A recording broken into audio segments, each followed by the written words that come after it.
so a storied career. You were one of the first employees at Microsoft. You become a CEO of Microsoft. You own the Los Angeles Clippers. You have this dream life that as a kid you probably never even thought those were the heights that you might be able to attain.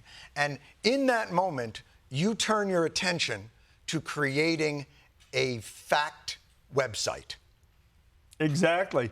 I retired from Microsoft, and I have nothing to do except to dive deep, dark into government numbers. Seriously. It feels like an anti-midlife crisis. It feels like a man who's decided, well, I'm just going to give up. Well, my wife kind of got after me to start helping with the family philanthropy. And I kept saying, no, government takes care of all those things. And they don't. And she said, you're coming with me. And I snuck in the back and said, but I'm going to look up the numbers. And you did look up the numbers. And so what you've done is, and it's a phenomenal site. And I make jokes, but it is so necessary in this world to provide the data from reputable sources. How do you decide what to put in there? How do you decide what are the sources? We have a guy here, Adam Chodikoff, in Chods We Trust. He is a researcher extraordinaire. He is the one who aligns us with, that's kind of a partisan site. You might want to stay away from that. That's kind of a thing. Is that how you operate it, or is this an algorithm? How is this done? No, we started with the concept that said, let's look at government in its totality. Mm-hmm. Because if you look at little pieces, boom, I grab a number and I can make it sound large. I can make it sound small. So let's put things in context. Let's put them in context with history.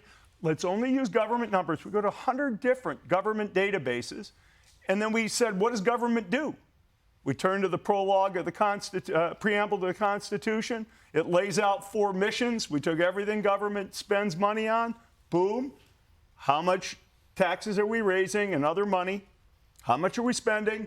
And what kind of outcomes are we getting? Because government's not like a business. So that to me is the crucial aspect. You know, when Democrats talk about we need to tax billionaires more, no offense, and when we need to do these things, I think the one place where it falls short is I don't think people feel that more money is necessarily the answer, but maybe efficacy. It's not like we don't spend money on anti-poverty, the efficacy might not be there. Did you discover programs that seem to be really effective and other areas where that money seems to be squandered? What were some of the data points that you found that gave you a clear picture? Let me start with 86% of all federal. I can talk separate about state and local spending. Yes. But 86% of all federal spending is in a few simple areas. Okay, let's go. Number one, paying our debts. Got to pay the interest on our debt. How much goes to the debt? I've seen breakdown of taxes. I've heard that the third largest or second largest portion of our tax money goes to pay down the interest on the debt. It's creeping up there. It's like number 5 right now. Okay. We go Social Security's number 1. Okay. Medicare, number 2. Okay. So 2 things that we pay into but don't get till we're older. Correct. Okay. Correct. What's number 3? Number 3 is the military. Okay. Medicaid. Is 4? Medicaid is 4. Okay. Exactly. Sorry. The debt is 4. Oh. Medicaid is 5. Okay. Veterans benefits. Okay. Let me see if I forgot anything. You know what, though? So let's stop right there because Stop right there because there's no inefficiency so far. But so I would disagree with that. Okay, go ahead. So if I'm thinking about this country and I'm looking out into the audience and I'm saying, so what is the tension in their lives? And I don't necessarily know that because we've only worked together as an audience once before. But I would say it's the squeeze. It's people that had some college debt, but now they're in their 40s or 50s, and just as they're clearing out all those things and getting into a decent earning place, their kids are getting ready to go to college, and the costs of that have exploded. And just as that's happening, their parents, who they thought were going to be fine with their Social Security and their Medicare and all those other things, are now needing real elder care and assisted living care. So now all the equity that they have built up over that time is now dissipating between those 2 groups. So childcare, healthcare, elder care, all those things. The first 6 tranches of where our tax money goes doesn't seem like it's spent efficiently on relieving that pressure on families. Now, that might be the wrong way to look at it. Let me push back. Please. Let me push back. I give you, well, not you, you can give me, I'm 68. You give me a Social Security check. I take money from you. You take money from me. That's just my premise. Okay, fine. Probably a good one. Your premise it's probably a good your premise is fine, too. Probably a good premise. All right. Anyway, a family gets a Social Security check. Right. That's going to help that senior who may need care, may need this, may need that, may need something else. But designed mostly by the government because they thought we would all be dead by 65. Like we've lived much longer than the government thought we would. The promise, yeah. The promise of FDR days, we've outlived it. Right. Nobody's quite sure what to do about it. We do know that people are doing less of their own elder care, more of that's getting paid for by the government in the market, right, through third parties. But you do see a lot of people who their elder care is paid for by whatever equity they had left, so they can't leave anything to their kids. They mortgage their house, or they go through those things where they convert it into liquidity, and they use that money, hopefully, and it's there till they pass. It's a little bit of whack-a-mole, though. Yes. We can increase taxes. We can borrow more money. Right. Or we can live with the kind of spending profile we have today. Something gives in that equation. And me personally, I will confess, nonpartisan view for USAFacts. We just give you the data. You make up your own mind. I'm a businessman. Balancing the budget seems good to me. And so I look at it and it's simple. We probably need some more taxes? Probably. And we probably need less spending? Probably. Less spending or more efficient spending? Is it a question of, are we using, for instance, so Mark Cuban was on, and you guys, I'm sure, go to the billionaires brunch. Which, by the way, I never understood. Why do they do that at Waffle House? It feels like you could get a better, well, forget it. It's billionaires basketball lunch in that case. Go ahead. Billionaires basketball lunch. So he finds out that these pharmaceutical benefit managers are jacking up and hiking all these pharmaceutical prices. The government is not really allowed to negotiate with them, so he creates this business in which he does that. Is too much of our money that we spend on poverty programs or elder programs going through these middlemen that are enriching themselves, even the ACA, right? You think about Obamacare, what it really is a boon for insurance companies to jump into another marketplace where the government says, well, we'll keep this same inefficient system where you get to deny care when you want to, and the pricing isn't transparent, and it's not really a free market system because healthcare isn't a free market system. And we're just going to subsidize that insurance policy. It doesn't really change the dynamic of how healthcare is given. Isn't that inefficient? Yes, and you put son of a bitch! Yeah, son of a bitch. You put it in a little bit of context. Okay. It's inefficient. But if I tell you it's less than 1% of total healthcare spending in the U.S., less than 1%, you can say it's inefficient. I won't disagree with you. I can say it's 1%. And so even if we crushed the issue you're talking about down to nothing, down to absolute nothing, we still have a problem with healthcare spending. Right. We still are the need to deliver health care. But isn't some of the problem we have with healthcare spending because the largest tranche of customers are unable to really negotiate effectively because it's not, we have a for-profit healthcare system when you can't comparison shop for heart attack doctors. You basically get driven to wherever is closest. There are three people basically who insure almost everybody. 92% of Americans are not sure. But let's just talk about who the three are. Medicare, where they can negotiate some things, but not others. Right. For example, prescription benefits, except for the new caveats. Medicaid, where government negotiates really hard. Really hard. Right. I'm really impressed by what the government negotiates on behalf of the Medicaid patient. And then private insurance for private insurance companies. And they're grinders, baby. They're delivering health care, $6,000 a person. Now they're younger. Medicaid, the most vulnerable people in our population, $10,000 a person. Harder to take care of. And then seniors, $16,000 a year Medicare. Who do you think is most satisfied with their care in those three tranches? Private insurance, no question. Private insurance over. I mean, I don't have data from the U.S. government, but I'm going to guess private insurance. Right. Is there any qualm in your mind of, they say that the biggest reason people go bankrupt is medical bankruptcy. Is there any reason in your mind that a country like ours with the wealth that we have, should ever have a situation where people who are sick, so they might be more satisfied, but is it at the cost of the percentage of them that will go bankrupt because there's no government backstop on it? Well, do I think it's a good thing? No. I don't think anybody should go bankrupt for their health. I don't. Now, how do we get from where we are to there? Yes. Is important. It is important. I have no prescription for that, but me personally and emotionally, I agree with you 1,000%. Right. But to solve that problem, what other changes are we going to make? What are the things that we're going to give up? What are the things that we're going to get?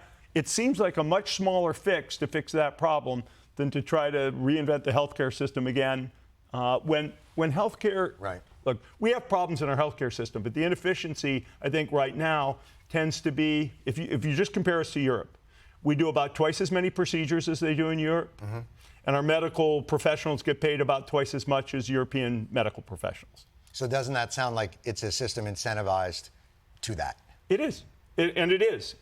Absolutely. Would you Except Medicaid. Right, so they don't do twice as many. Except Medicaid, because Medicaid is essentially, it's on an HMO model, and things get negotiated differently. Do you think that a public option, you know, the one that everybody shouts is the death of it all, is the thing that blows up the system? Because in some ways, I always look at it like, what do I think government's purpose is? Like, I love the fact that we're a checks and balances system, right?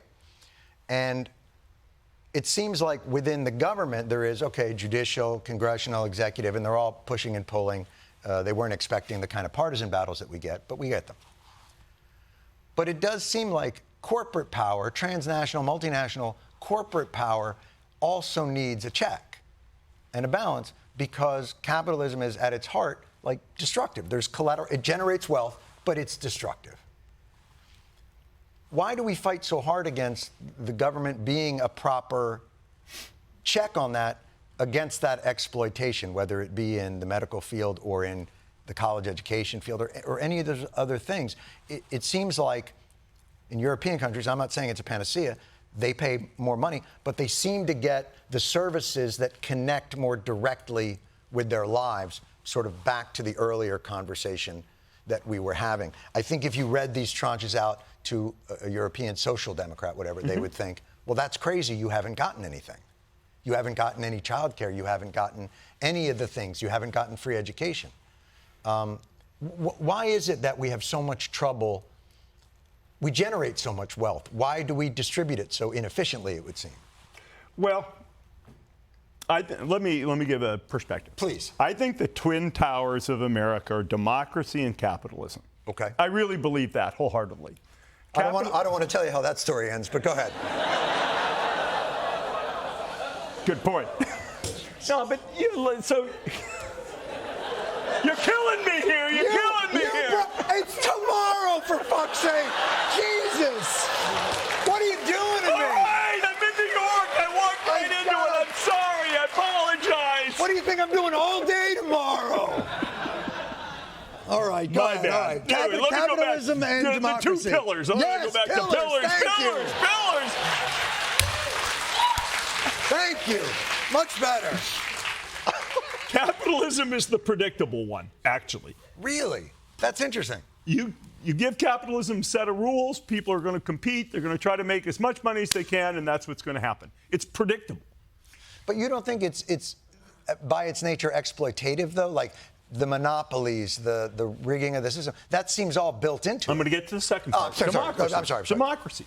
So the fact that capitalism is predictable is actually a great tool for government. Okay. Government needs to then train this highly predictable tool to do what society wants it to do. That's the role of democracy, is to, it is a role of democracy, is to inform where you want to point this highly predictable capitalist motive. And look, if the world needs more regulations, put them in. But you're going to get... Well, I don't know if it's more regulations, but it certainly needs to be something that helps protect us against capitalism's baser instinct. In some respect. Just let me give a base instinct. Okay. Okay. Let's say my base instinct is to, I I want to destroy the habitat of a set of birds by building a windmill. Okay, let's say that's the topic. Can I just say something very quickly? Yeah. You bastard. Why, you son of a bitch. Okay, Mr. Democracy, let's take it on. No. The birds? Yes. The capitalist is going to try to get that windmill built. Sure. If you want it built, the capitalist will get it built. If you want to protect the birds, the capitalist will stop trying to build that windmill. I talked to a guy who's actually trying to build one of the largest wind farms in the world. I'm going to give you a different example. Give me a different example. Capitalists want to find the cheapest labor they can possibly find. Sure. So they offshore all the jobs in manufacturing and all these other things to Vietnam and Bangladesh and India and China and places where worker protections don't exist, undercutting American workers.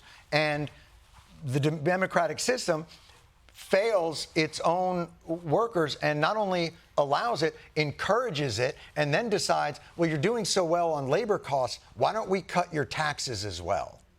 So that's, in my mind, I view it as the pendulum has swung completely, and we are at the mercy of those instincts. And democracy is failing in whatever its directive is. It doesn't sound to me like democracy points capitalism. It sounds to me like capitalism points democracy. I'll speak now. I would think. I'll speak now as a former CEO. Capitalism responds. I mean, look, people are generally good people. They'll respond to, you give us an incentive, we'll go do it. You give us a regulation, we're going to obey it. That's what happens. It really is. All right, to the 99%. Geez, you won't let me get anywhere here. I give you 2008. But no, I understand. So all I'm saying is, if somebody, let's take your labor cost issue. Okay. Perfectly good issue. Yes, businesses are going to try to reduce labor costs. Right. If you don't want those jobs to move, then government needs to put a tax or an incentive, they're sort of kissing cousins, if you will, to keep the jobs on shore. But and what about, and take the consequences, though. But then we're competing for their love. What about this? They get the benefit of our stability, of our capital, of all the things that make us a free market, stable democracy, and they have no responsibility. They get all of the infrastructure and none of the toll. And that's the part that I don't understand. You know, we have states competing with each other for who can fuck over workers the best. You know, when everybody talks about globalization and, you know, Mexico and India are stealing our jobs, well, South Carolina's stealing them from New York. So they're all competing to see who can give the sweetest deal. And that feels like where the balance is off, where the pendulum has to swing. I personally have no problem with government providing more direction to capitalism. I don't. Right. But then there sometimes are untoward consequences. Let's just take the offshoring. Sure. Okay, let's just say whatever the policy is, it gets more jobs onshore at higher wages. Right. Prices will go up. Prices will go up. And as long as that trade-off is the trade-off that people want, less buying power, but more people have higher paying jobs. How that actually shakes out for the American, I'm not an economist, I'm not going to make predictions. Right. But there is a trade-off on most of these decisions. Is there a possibility, though, that there's a renegotiation of what normal is in terms of profit margin and in terms of capitalization and in terms of corporatization and in terms of taxation? Is there a new normal that can be achieved? You know, we saw it in the pandemic where, of course, there were supply chain crunches, and that drove up prices. But there's no question that a lot of companies took advantage of a difficult moment to set a new bar of expectation for people. And now that the supply chain has eased, that expectation still exists. Since the start of the pandemic, CPI price index is up about 19%. Right. Okay. We still have inflation. Those prices are not going to come back down. They're just going to grow more slowly. Wages were up 21%. Right. Wages were actually up more than prices. Right. You know, and so if you take a look at it, the buying power, it's not much, but the buying power of Americans increased a bit. slightly. Right. Slightly. So nobody likes inflation. It's too disorienting, et cetera. But it wasn't a net negative trade. It feels bad. People feel bad. I know that. Do you think, though, that as complex as inflation is and all the different avenues that go into it, do you think a portion of it, at least, because I listened to some of those earnings calls in the pandemic, and people were like, we're killing it. Our profits have never been higher. And everybody's like, yay. So isn't that a part of it? Then I would say, if I was to make a suggestion, go increase corporate income taxes. Just increase corporate income taxes. That reduces profit. I just don't know. I mean, I just don't know if it's you politically don't want viable. the business regulating individual decisions. This is just my point of view. Right. Bad. Do you want to take my profits as a company? Do you think Take there them. is a transaction to be had between government and corporate leaders where they come to an understanding that it's a more symbiotic relationship and not an exploitative relationship? The invisible hand, so to speak, of Adam Smith. Yes. There is no master planning. No, you can't no. say be nice. But we're not free market. There is, though. There's subsidies that they get. There's no subsidies and there's regulations. There are rules, and I love that. Right. Look, there's some regulations if I'm running a company I might like or not like. We just built an arena for our basketball team. Why? We had to have our own home. I was just kidding. So we can beat the Knicks when they come to town. Let me just explain very quickly. That was...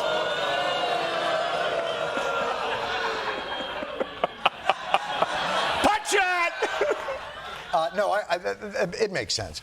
Listen, man, it's an incredibly complex conversation, and I really do appreciate your patience with me on it and all that. It's just, I think the frustrations have been with what I love about your site, and let's bring it back to that, is that you've brought together all the data and context necessary to have these conversations, because these conversations feel like they don't occur. All that occurs on the news is, how do you think that's going to play in Wisconsin? Like, nobody seems to want to get into the weeds on what you're talking about. Well, that's what we're trying to do. We have very conscious, nonpartisan. Right. Here's the data. We're going to make it digestible for you. We're not going to try to tell funny stories. We're not going to make forecasts about the future. Right. There's a quote that's very motivating to me as we started this thing from James Madison. So you go all the way back to the founding of the country. No, Pardon me? Go ahead. No, I'm just kidding. He said something like, a popular government without popular information or the means of acquiring it is a prologue to a farce or a tragedy or perhaps both. And as I sit here and I observe lots in American politics, I believe that. Right. And our site is trying to combat that by making popular information available to our populace. We make videos. Who's the star of the videos? Steve Ballmer. I was going to say something real quick. Not for nothing. You live in Los Angeles. You couldn't grab Hanks? Come on. You know what I'm talking about? Throw him out there to give some facts. It's a fabulous site, and you're doing great work there. And I so appreciate you coming on and giving us such interesting perspective on business and government and regulation and all those different things. It's really helpful. So thank you for doing that. Check out USAFacts.org. Mr. Steve Ballmer.